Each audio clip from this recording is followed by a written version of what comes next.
Now, I thought it would be interesting if we went over the MetaQuest app, or as they rebranded it, Meta Horizon, because a few things have changed, okay?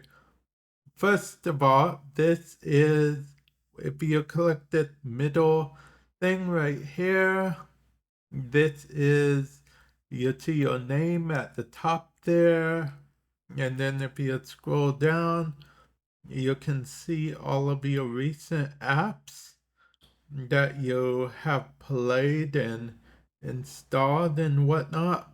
Then if we go over to home, we can actually look at the different apps and see what we might want to install. It also shows us popular words as well, so discover more apps for you. So I'm guessing this is a similar thing where it sort of bases what you like off of what you have type thing. So it's like, oh, you have this, so you'll probably like this.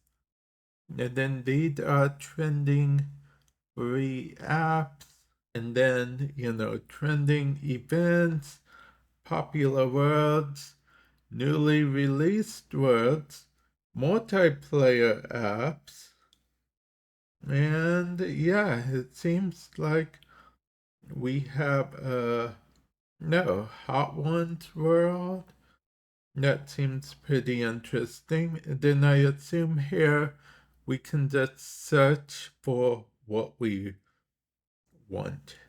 Or we can buy like bundles and different things like that. Now, I have a question for you guys, which is, what do you guys think of this app? I personally do find it to be a bit neater than the other one. I mean, I still can't find everything.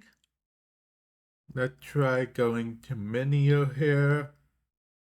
Okay, devices, quests, saved, move. Oh, okay, so I can check my activities, I can add payments. There we go. That is how you get that. Just go to the menu thing. But overall, I think this is a bit neater. It reminds me of something like the, App Store or the Google Play Store on Android, across that lines. Now, with that said, I would like to know, do you guys see yourselves using the, Meta Horizon app more now or less or about the same or whatnot? Or how do you guys buy stuff? When do you buy stuff? Do you buy it straight from the Quest headset, or do you buy it? Did you always buy it from the app? Now are you like, yeah, I'm gonna buy it from the app now? Or do you still prefer buying it on the browser? Let me know, comment section below. And with that said, I will catch you guys in the future. Later.